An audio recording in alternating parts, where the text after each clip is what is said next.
Arı gibi çiçekleri dolaştım, geleceğe beyaz sayfaları açtım. Arı gibi çiçekleri dolaştım, geleceğe beyaz sayfaları açtım. Güneş olup her yere ışık saçtım, denizim mahirim güzelim. Güneş olup her yere ışık saçtım, denizim mahirim İbrahim.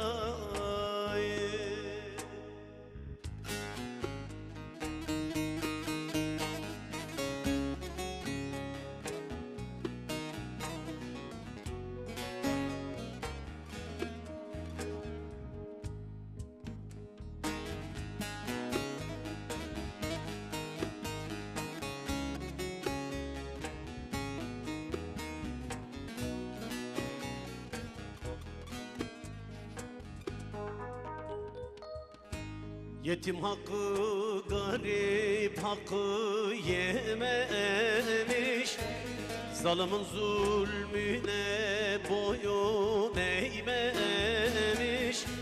Yetim hakkı, garip hakkı yememiş, zalimin zulmüne boyun eğmemiş. Tek suç var tüm halkları çok sevmiş, denizim mahirim inanır. Tek suç var tüm halkları çok sevmiş, denizim mahirim güzelim.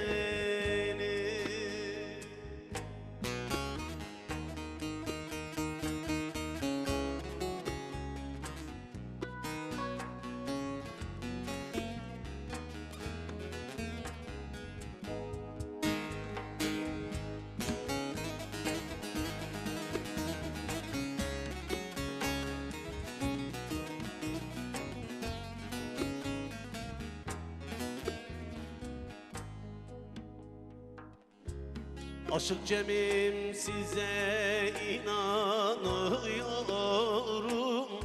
yerde gökte her yerde arıyorum.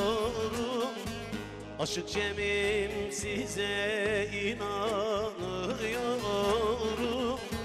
yerde gökte her yerde arıyorum. Sizi Pir Sultan Abdal sanıyorum, denizim mahirim Yusuf'um. Sizi Pir Sultan Abdal sanıyorum, denizim mahirim